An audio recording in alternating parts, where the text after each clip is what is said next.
எதிர்பார்ப்புக்கும் நடக்கிறதுக்கு நடுவில் ஒரு கேப் இருக்கும். அதை இந்த பட்ஜெட் ஏதேனும் வகையில் அட்டன் பண்ணியிருக்கா, பூர்த்தி செய்ய முயற்சி பண்ணுதா?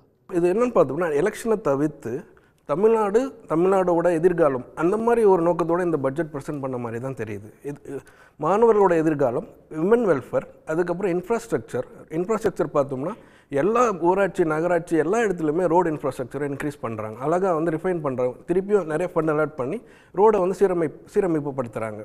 அது மட்டும் இல்லாமல் இண்டஸ்ட்ரியல் பார்க்ஸ் நிறைய இடத்துல கொண்டு வராங்க. கோயம்புத்தூர், ஓசூர், சென்னை இந்த மாதிரி இடத்துல இண்டஸ்ட்ரியல் பார்க்ஸ் நிறைய ஃபோக்கஸ் கொடுக்குறாங்க. மெட்ரோ ஸ்கீம்ஸ் நிறைய கொண்டு வராங்க. அதுக்கப்புறம் பார்த்தோம்னா ட்ரைனிங், ஸ்டூடெண்ட்ஸ்க்கு வந்து நிறைய ட்ரைனிங் ஃபெசிலிட்டிஸ் கொண்டு வந்திருக்கிறாங்க. இதில் எல்லாமே வந்து எதிர்காலத்தை நோக்கி இந்த பட்ஜெட் அமைஞ்சிருக்கிற மாதிரி தான் தெரியுது. எலெக்ஷனை நோக்கி போகுதுன்னு நம்ம நிச்சயமாக இதில் சொல்லவே முடியாது. திட்டங்களுக்கும் தேர்தல் முடிவுகளுக்கும் ஏதாவது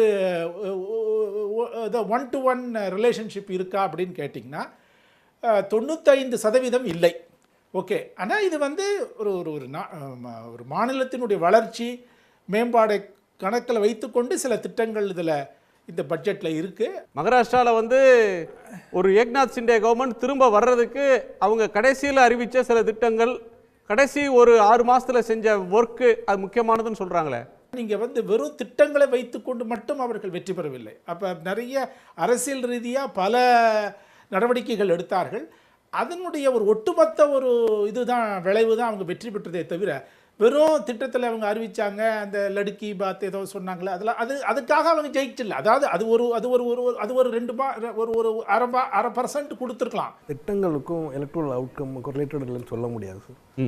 last time Lok Sabha election results பார்த்தோம்னா டிஎம்கே கவர்மெண்ட் கொண்டு வந்த நிறைய வெல்ஃபேர் ஸ்கீம்ஸ் தான் அவங்களுக்கு மாபெரும் வெற்றி கொடுத்தது. தேர்தல் வெற்றிக்கு கூட்டணி ஒரு முக்கியமான காரணமாக இருக்குது. இப்போ நாங்கள் வந்து திமுகவை வந்து இப்போ ஆதரிக்கிறோம். எதனால் ஆதரிக்கிறோம்? இந்த திட்டங்கள்லாம் இல்லைன்னா எப்படி ஆதரிக்க முடியும்?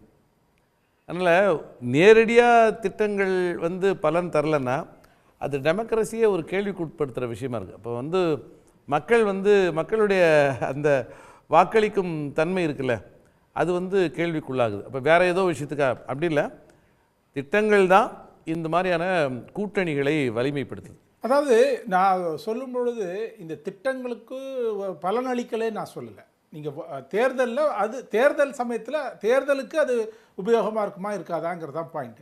திட்டங்கள் பலனளிக்கலையானா பலனளிக்கின்றன.